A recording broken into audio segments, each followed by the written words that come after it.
Hello, and welcome back to Austin Bergstrom International Airport. Today I am taking an early morning flight out to Los Angeles on Delta. I had planned to check in at the airport, but as I walked inside, I saw that the lines for the check-in desk were insanely long, so I opted to check in on my phone. The security lines are slowly picking back up as travel has started to increase over the summer months, but my global entry number has granted me access to the pre-check line, making it a quick and easy process. That being said, the regular security line appears to be faster than the pre-check line, as there is only one podium open in my lane, while there are multiple open in the regular line. It's not a huge difference today, but it was certainly interesting to see. I would have loved to grab breakfast this morning, but unfortunately everything, aside from an expensive coffee shop, was closed. My flight this morning, Delta Flight 1165, was departing out of Gate 8, one of the 9 new gates added in the airport expansion. If you want to see my previous adventure, where I flew on Hawaiian's new direct route from Austin to Honolulu, click the card in the top right, or click the link in the description below to check out the full Hawaii playlist. Today's flight will be on one of Delta's Airbus A321-200s, specifically November 321 Delta Hotel. Boarding began about 40 minutes before our scheduled departure time of 7:27 a.m., although seeing as I'm seated towards the rear of the aircraft, I won't be getting on for another few minutes. Boarding was easy as always, and it's not long before I'm on the aircraft. All Delta Airbus A320 and A321s are operated in the standard 3-3 configuration in the main cabin, with a 2x2 in first class. I'm seated today in seat 29F, a window seat in the main economy cabin. Delta operates their economy cabin seats with 31 inches of pitch and 18 inches of width. It's not a ton of space, but it gets the job done. The seat back pocket includes the safety information card and barf bag, but nothing else. Delta offers in-flight Wi-Fi, free in-flight messaging, and in-seat entertainment with a wide variety of TV, movies, and live channels.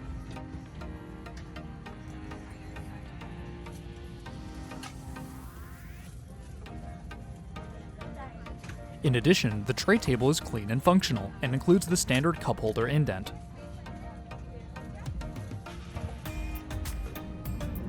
As we taxi out for departure, let's take a look at some quick stats about the aircraft. November 321 Delta Hotel, an Airbus A321-200, was delivered to Delta in June of 2017. It is powered by two CFM56-5B3 engines, producing a maximum of 33,000 pounds of thrust, for a combined thrust of 66,000 pounds. The -200 model has a total length of 146 feet and a wingspan of 117 feet 5 inches. Each A321-200 has a maximum range of 3,200 nautical miles and a cruising speed of 517 miles per hour or Mach 0.78 at an altitude of 39,000 feet.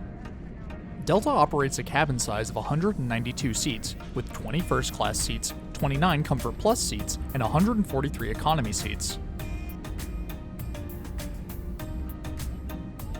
After a taxi out to runway 36 left via Charlie 1, Golf 1, Golf, and Charlie, we were cleared for departure and began our 2-hour and 38-minute flight to Los Angeles.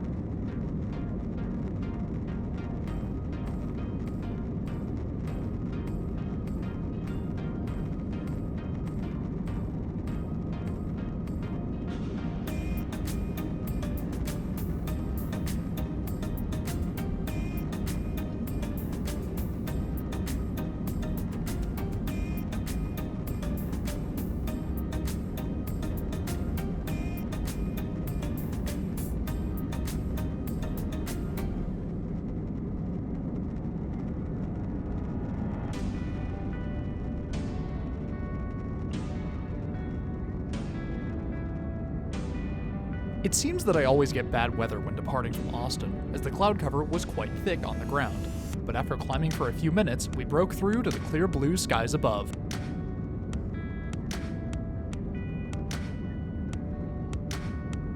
Something weird that I noticed while boarding was the fairly unconventional lavatory placement on this aircraft. Aside from the 2 rear toilets, the third was right in the middle of the economy cabin, which was rather odd. It seems like quite a few airlines choose this option, but it's still super weird. There wasn't a ton to see for quite some time, but enjoy this time lapse as the cloud cover breaks over Arizona.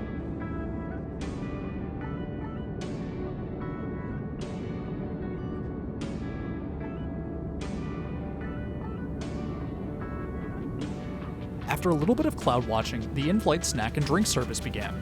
The selection today included a mini Cliff Bar, roasted almonds, and a variety of drinks. I chose coffee, which I came to find out was a cup of Starbucks, which was nice.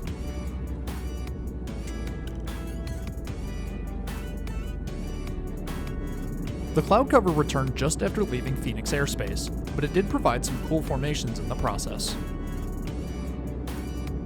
While we've got a minute, I would really appreciate it if you hit that subscribe button. It's totally free and it really helps support the channel and the content I make. Oh, and hit that bell icon so you never miss another trip report. Thanks! Now it's time to look at that strangely placed lavatory. The bathroom was fairly clean and everything was in working order. All of the standard amenities were included, but what was interesting to note was the massive mirror on the door to the bathroom. I'm not quite sure why it was there, seeing as the main mirror above the sink was big enough, but it is what it is. Something else of note was that the door above the toilet had malfunctioned and was open, revealing the inner workings of the toilet. I don't know why or how it opened, but I closed it, and hopefully it stayed like that for the rest of the flight. Not long after returning to my seat, we began our descent into the Los Angeles area, and the San Gabriel Mountains came into view.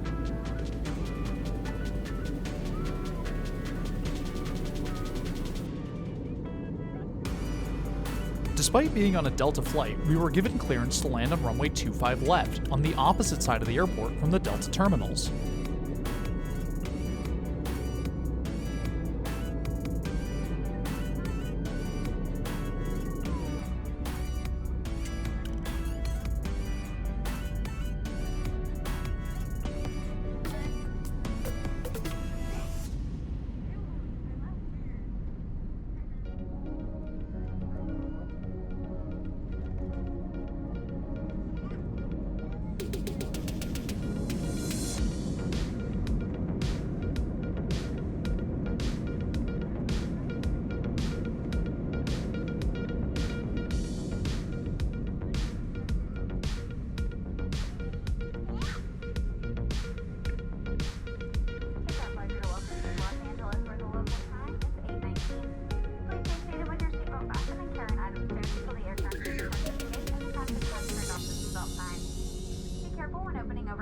To avoid injury from items that may have shifted during our flight today. In the next few hours, you may receive an email survey from Delta asking you to rate your travel experience.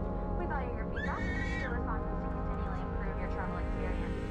We invite you to download and use the Fly Delta app for all your future travel needs, including checking in for a flight and managing those down-hours accounts. After you plane, remember to take a look around your seat and make sure you come on. An interesting flight that came in just after we landed was this Air Tahiti Nui Boeing 787-9. Air Tahiti Nui has a fleet of 4 787s and operates flights to LA, Auckland, Tokyo, Paris, and their hub of Papeete.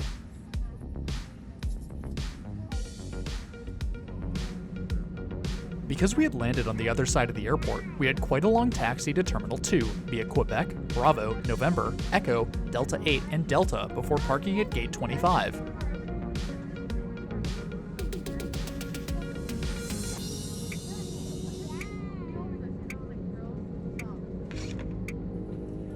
After waiting for a bit, it's finally my turn to deplane and step into LAX.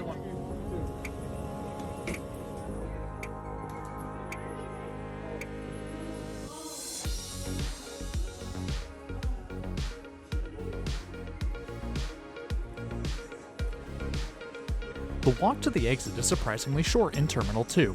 There really isn't a ton going on here, and due to the layout of the airport, it's only about 2 minutes from deplaning to actually leaving the airport.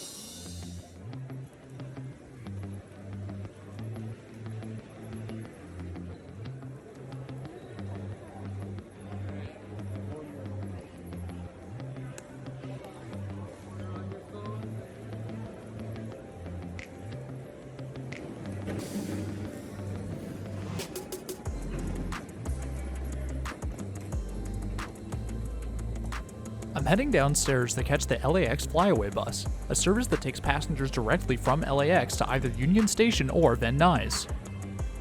I haven't decided if I will or not, but I'm considering making a bonus video on the LAX Flyaway bus service, showing what it's like traveling to and from LAX. Leave a comment if that would be something you're interested in seeing.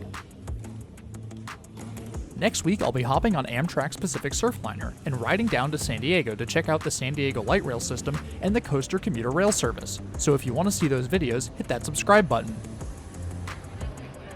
If you want to see more content like this, please hit that subscribe button. It means a lot to me and it really helps me out. I really appreciate all of the support and growth I've been seeing on the channel this past month, and it really motivates me to make more awesome content. There are some really cool videos in the works for the next couple of months, including some double upload weeks. But anyways, that's all I have for today. Thanks for flying with me, and I'll see you in the next one.